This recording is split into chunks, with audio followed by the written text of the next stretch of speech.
Madison, you have always been the girl of my dreams ever since I met you all those years ago. You're the most beautiful person I've ever met. I love everything about you, your amazing smile, which never fails to make me smile, your unconditional love and determination in everything you do. I love the way you make me amazing dinners and desserts that get sweeter every time.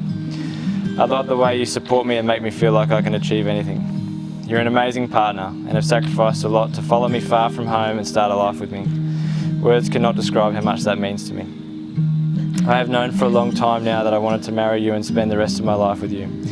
As you and all of my sisters know, I've run numerous simulations of our relationship on the computer game Sims 2 during primary school and high school, which almost always consisted of you and I as husband and wife with 2 kids and at least 1 dog. I promise to always love and support you. I promise to continue writing you love letters.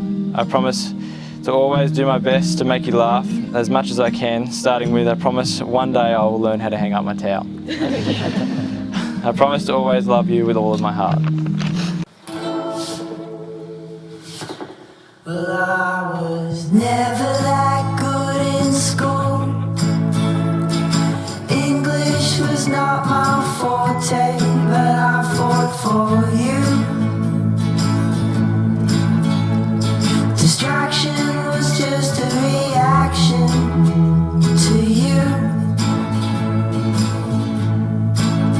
'Cause there's nothing, no, there's nothing I wouldn't do for you. No, there's nothing, no, there's nothing I wouldn't do. I started writing these vows on the 10th of November 2019, the day after our 3-month anniversary. God. I started them because I knew this was it. I knew you were it and life would be magical as long as you were by my side.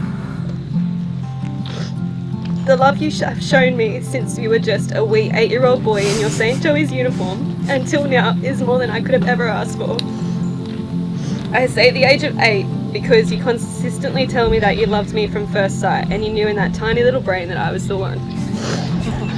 I apologize for taking, oh God.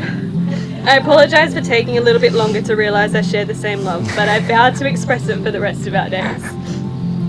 The happiness and joy you bring me every day doesn't just come from the grand gestures and the special events we share together. For me, it's the little things. You always switch the light off when we have both already gotten into bed and you know I'll refuse to get up. You follow me outside at night to do some mundane chore like putting the rabbit to bed because you know I hate the dark. You wrap me in your arms and cover me with a blanket when you persist on watching a scary movie. You always take the rubbish out and drag the bins to the end of the driveway with only a quiet mumble and groan because you know I refuse to do it. And you have quickly learnt what's yours is mine and what's mine is mine. For that, I vow to let you do these small things for the rest of our lives. You know when I'm happy, you know when I'm sad, you know when I'm tired, and you especially know when I'm hangry. You are the only person that really understands who I am, the good and the crazy. You really couldn't be any more amazing. I'm nearly there. If this is what our life looks like now, I'm so excited to see what the future holds for us. Thank you for just being you. It's more than I could ever ask for, and I vow to continue loving you unconditionally no matter how grey and wrinkly you may get.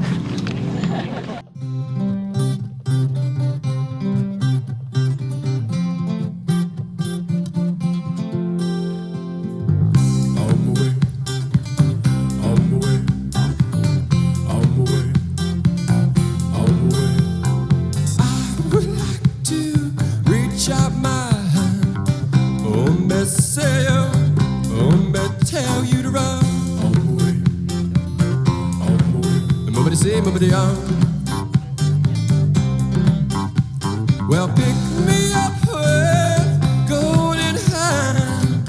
Oh, me say, oh, me tell you to run. Nobody say, nobody well, I would like to hold my little hand. How you will cry. I would like to hold my little hand. How you will run, how you will cry. See me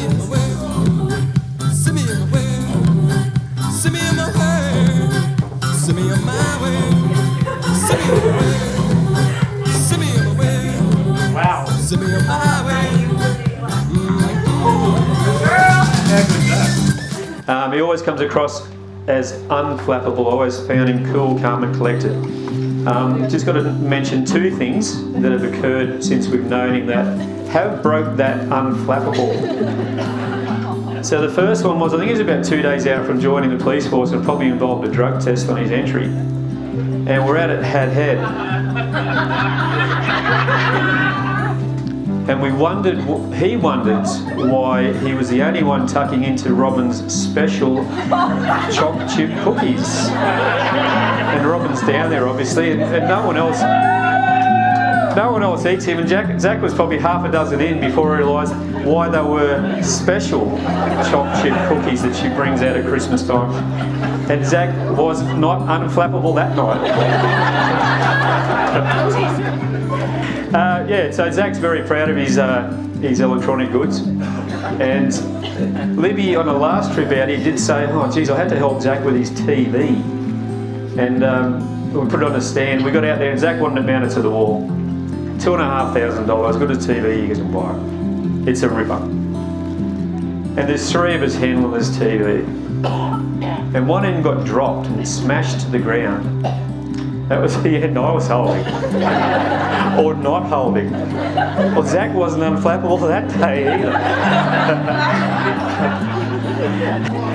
either. Anyway, Zac, I can tell you from experience, and I'm never quite sure when it turns in a family from the parents running the show to the kids running the show, but certainly it swung in our household.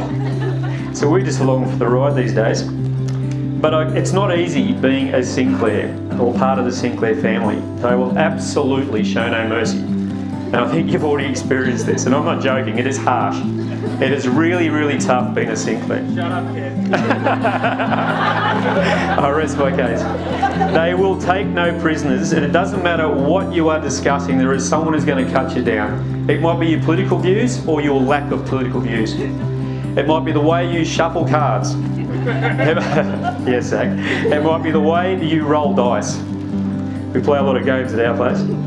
It might be the way that you juggle a soccer ball or can't, and all those things. But I have to say, it's worthwhile.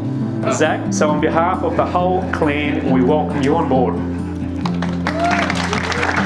Madison. I'll say something about Madison. I haven't got quite as many laughs, but anyway, I'll laugh. I was told, I can't remember it, but my wife told me today that you'll have to say she was the perfect baby.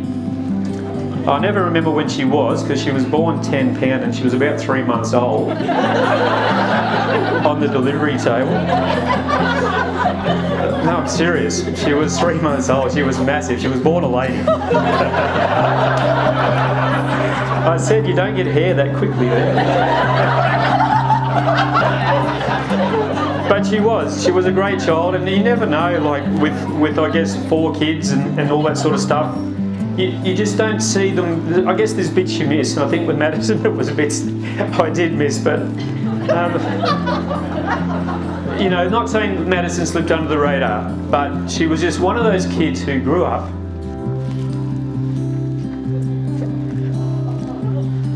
and gave us no trouble at all. That wasn't a joke. So what can I say about it? There's a couple of things. Organised, as we can tell. And again, it's probably not until your kids leave home you realise all the things they did. And the first couple went and nothing changed.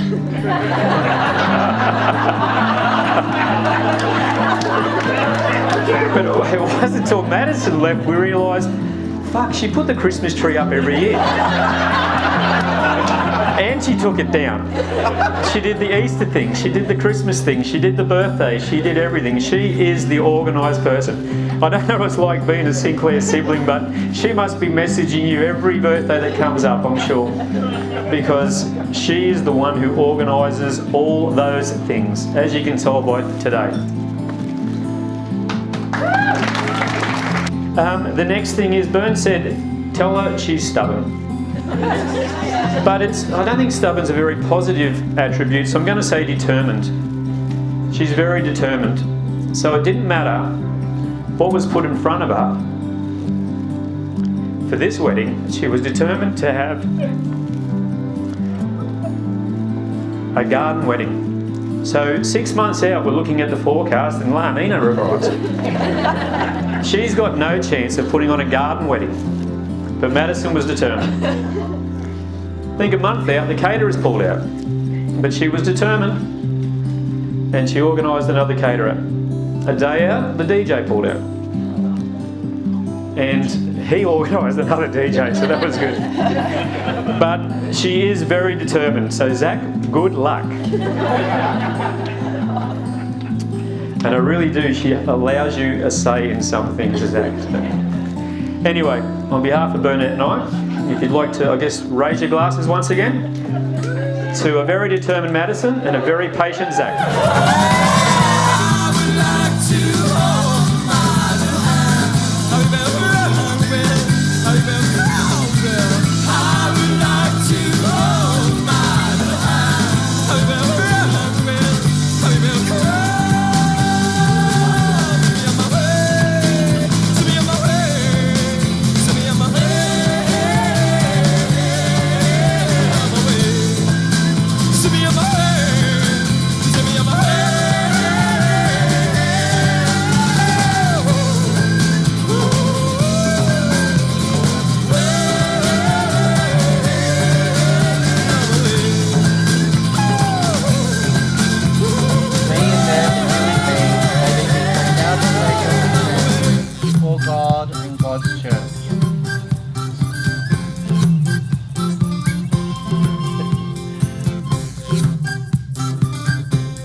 Chris just introduced me, but I will introduce myself. My name's Libby. I'm Madison's only sister, eldest Sinclair child. So when Madison asked me to do a speech tonight, I was actually like super nervous, not because of public speaking, because I like love attention, but more so because I thought, you know, maid of honor, oldest child, favourite sibling. It has to be a good speech. So I put a lot of pressure on myself. I spent ages thinking about what did I want to say, how was I going to plan my speech, what was the speech structure going to be. And I thought there's two keys to a really good speech. There is like a key takeaway message that the speaker wants to share with the audience that everyone's going to take away with them, and you have a good topic that you're like qualified to speak on. So I landed on a key message really, really early, but I had to find the topic that I wanted to talk about. And I thought, well, I can't really talk about Zac because I'm not really like qualified to talk about Zac. There's people in this tent who know Zac better than me. And I thought I can't really speak too much about them as a couple because I live so far away and I spend time with them, but there's also people in this tent who could speak way more to them as a couple than I can. But I thought I'm definitely qualified to speak about Madison. So I thought, all right, well, this is the topic that I can talk about because I'm definitely qualified as a speaker to talk about Madison. So when I thought about what do I want to say about Madison, I thought, well, when I think about Madison, I definitely usually just think of all the really dumb shit she's said over the years to me. But I'm not going to speak about that too much in my speech because that's not fair on her wedding day. But for example, like when I said we should definitely do a sister trip to Southeast Asia, and she was like, oh my God, I would love that because I would love to go to Santorini. That's a different continent and a different country, and it's not a country itself. So I could speak for like 3 hours about these sorts of things, but I'm not gonna go into that. What I really want to say about Madison is just how perfect she is, how important she is to me. She's beautiful, kind, generous, thoughtful, funny, a go-getter. She's determined. And it's funny because growing up, I think like Madison was really like a total mini-me. She totally looked up to me and wanted to like emulate me for some inexplicable reason. But it's funny how when time goes on, these things really, the tables really turn because Madison has so many personality traits that I am missing that I would now like to emulate. And I try to see myself almost as like a mini me of Madison now. I really look up to her. The tables have totally turned. So that was my topic, and I thought, well, that's what I can really speak about. So I was like, well, what's my key message going to be of my speech tonight to all of the audience? And I thought, well, the topic is Madison's perfect. So the key takeaway message for me tonight that I need all of you to hear from me is Zac. Everyone knows where this is going. If you fuck this up, you break Madison's heart, you annoy Madison, you do anything that Madison doesn't like, I will beat the shit out of you. You bring your army mates, I'll beat the shit out of them. You bring the New South Wales Police Force, I'll beat the shit out of them too. I don't give a fuck. So tonight, everyone raise your glasses. On the count of, wait. On the count of 3, you're going to say to Zac, because the key takeaway message is, watch out, Zac. 1, 2, 3, to Zac. Thank you, everybody.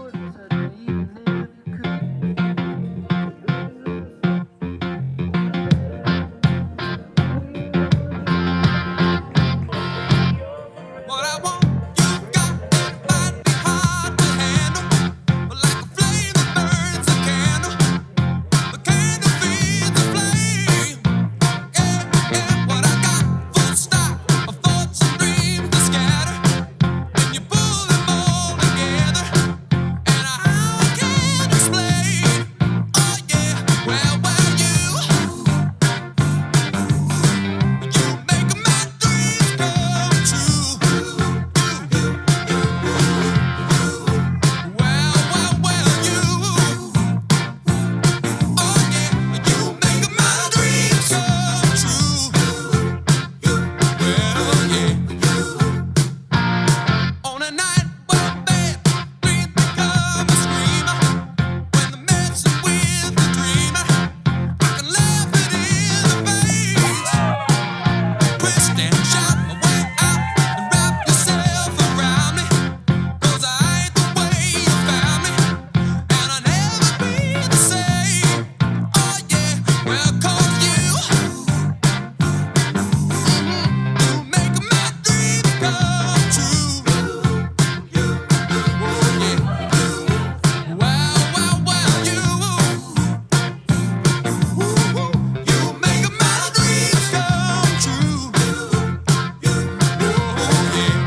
Ladies and gentlemen, I'm Josh. I've been given the honour of being the best man. I hope everyone's had a good day. I know I have.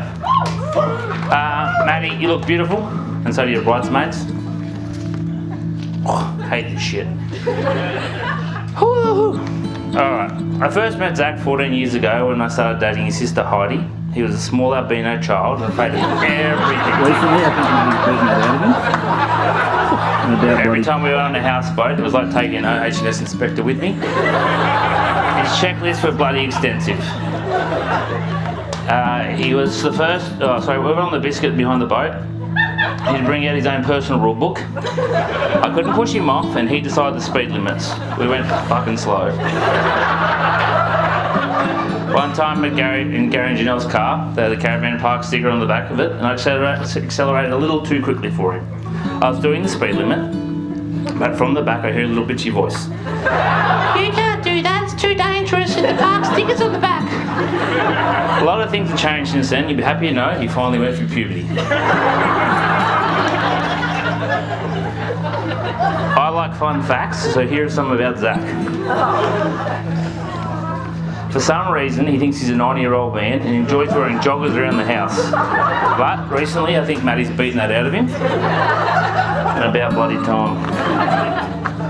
But as a kid, he'd come out of the shower at night and he'd put on his fresh pair of socks and his joggers.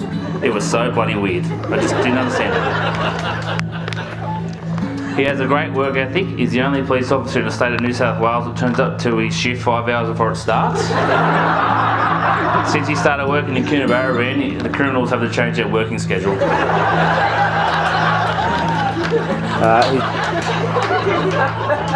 He's been obsessed with Maddi since primary school, and this only intensified when he decided to leave the army. He hasn't stopped talking about her, and my ears are still bleeding. And I'm surprised that you haven't taken Navio out against that. Now, Zac's favourite movie, for those of you who don't know this, is Titanic. He watched it so much, he destroyed a videotape. Video easy to still call Liam on it back. But he's also destroyed 10 boxes of tissues, and I've been told it's because of the steamy car scene and the iceberg scene. Video easy to still call him. Even as a kid, he had some weird fetishes, and I'll let you decide why he used 10 boxes of tissues. Kev, I'm surprised you let him marry your daughter.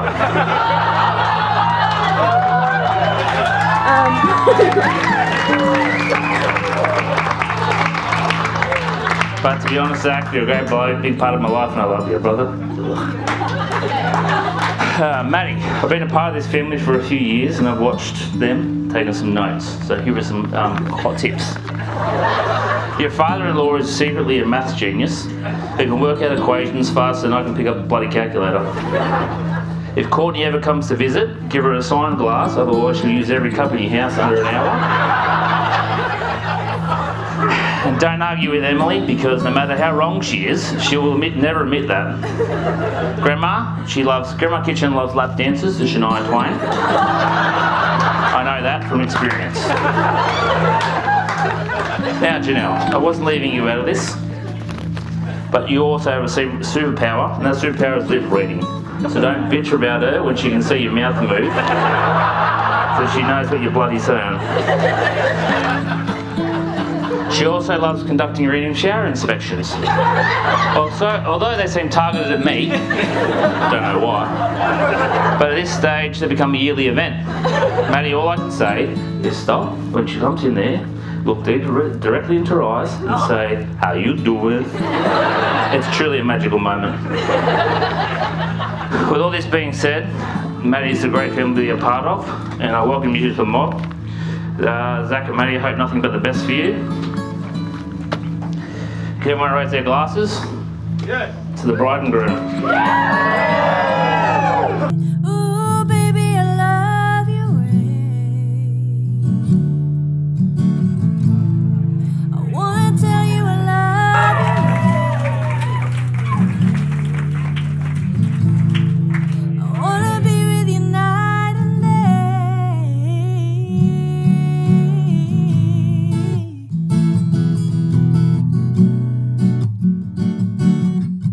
The moon appears to shine and light the sky with the help of some firefly.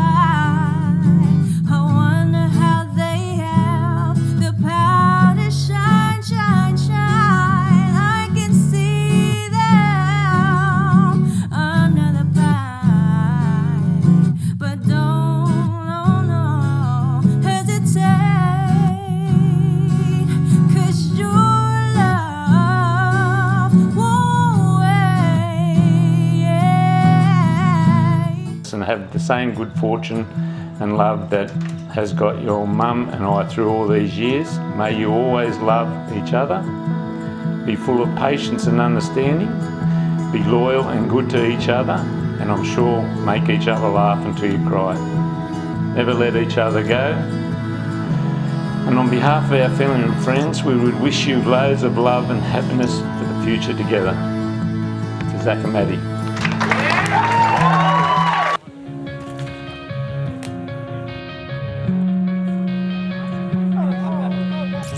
Coming out of my cage and I've been doing just fine. Gotta be down because I want it all. It started out with a kiss, how did it end up like this? It was only a kiss, it was only a kiss. She's calling a cab, he's having a smoke, and she's taking a drag. Now they're going to bed.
To my amazing wife. And now say that. I've been saying it this whole time, like the last 6 months. She keeps telling me, not really. Brilliant. I know how much effort and sleepless nights you put into making this night. She really has. I mean, I've been there to pick up, crying and things like that. But I knew it was a lot, and I could never do it. We'd just be fully out there. No lights, no microphone, just me yelling. I know, I definitely haven't been as helpful, that's for sure. I've definitely been playing too much Xbox while you were doing everything else. You handwrote every name card, I watched her do that. So we had to pick the movie so she could write the hand cards even though she wasn't watching the movie. But 10 things I had about you, I can now say every word for word. I cannot wait to start our lives together. We have big plans, we really do. I'm sure it'll be fine, especially when I've got you by my side. I know there's nothing that we can't do. I really do love you with everything I've got.